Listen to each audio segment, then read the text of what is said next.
Good morning, everybody. Uneducated economist here. Thought I'd talk a little bit about gold this morning. Got a couple of articles I want to share with you guys.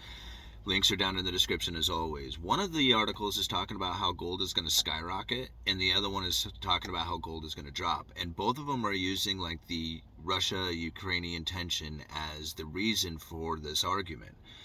Now, it's not surprising when you see any kind of global problem start to arise. Like if you got financial issues, you got, you know, war issues, you got some kind of issue that's kind of got people nervous, they're going to move out of their risky investments. And this is something that we have talked about just recently. And where they generally move to is the safest place that they can find. And gold is one of the safest places that you could ever possibly put your wealth. It has been recognizable as a store of value for over 5,000 years, and that's not about to change. And it's not just that it's been recognizable for 5,000 years, is that there's nothing else that's quite like it. It's an item that will never deteriorate.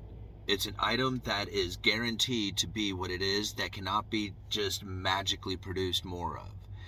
So when it comes to like having something in your hand that's tangible, that recognizable, valuable, there's nothing else that's quite like gold. So gold is it.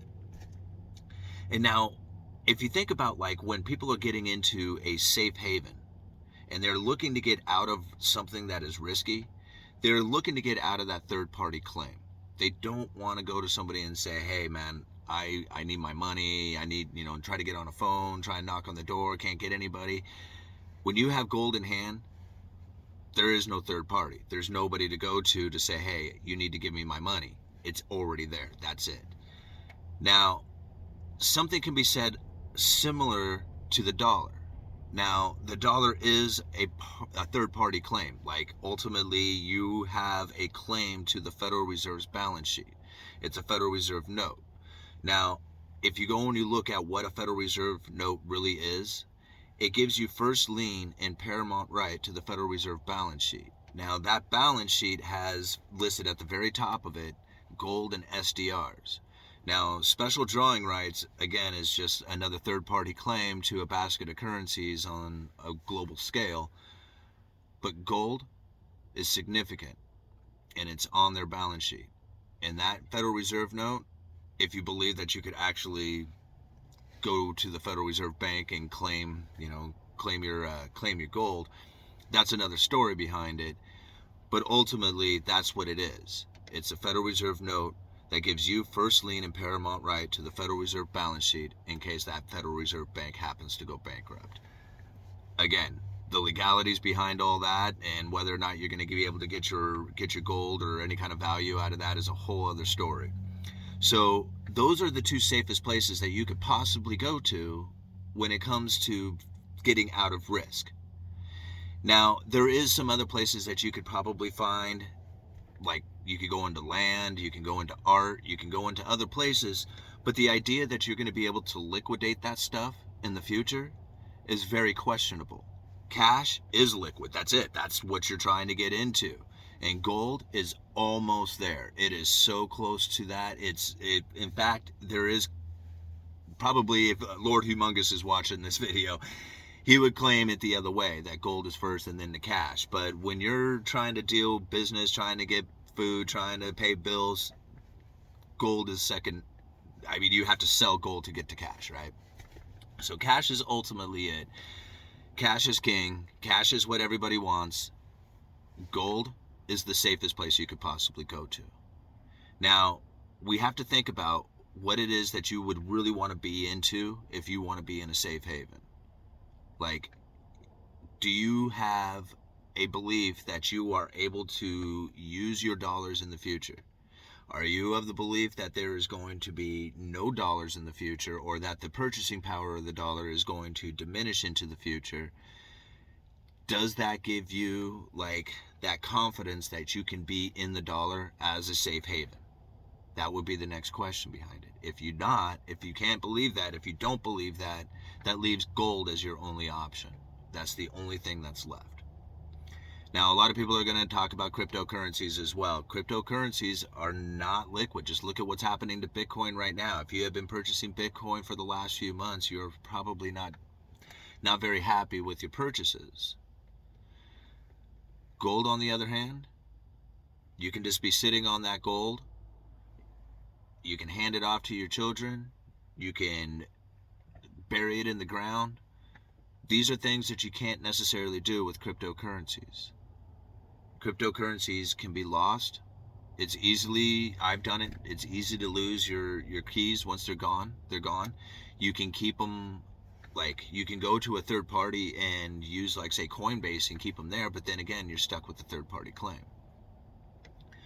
So that ultimately has to ask the question, okay, after you put all these things into perspective on where it is that you want to try and secure your wealth during the most risky of ideas, or risky at times in a global economy, it leaves you asking the question, what's authentic?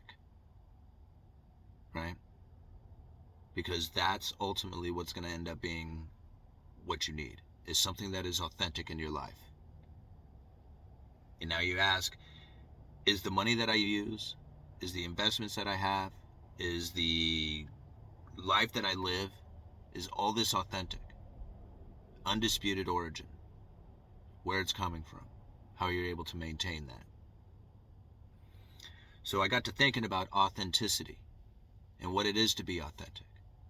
Authentic in your job, authentic in your life, authentic in your relationships, authentic in your investments.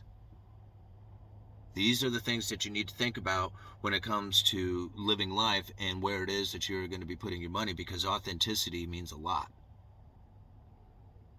That undisputed origin, where is it coming from? How is it maintained?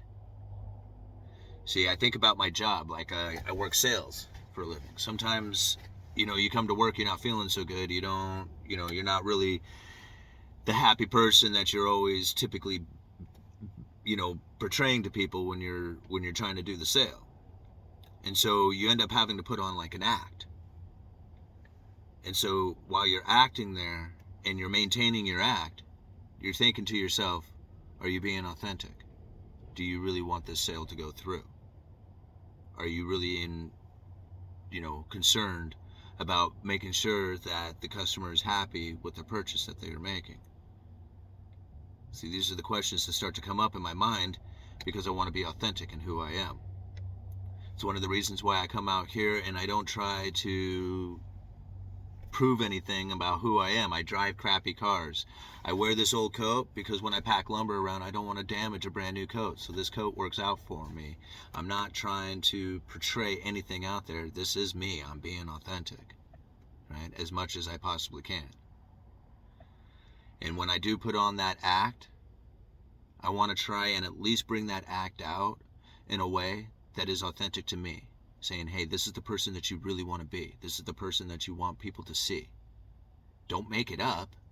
Don't try and, pretend to be somebody you're not. But try and be the person that you think that people would want you to be. Right? I mean, it's not like you have to live your life for other people. You live your life for yourself. You have to make yourself happy. But you also have to be authentic. And being authentic is really where everything comes down to. Your investments, your money, your life, your relationships, your YouTube channel. Alright. Sorry guys, I kind of lost it there a little bit. Uneducated economist. You guys let me know.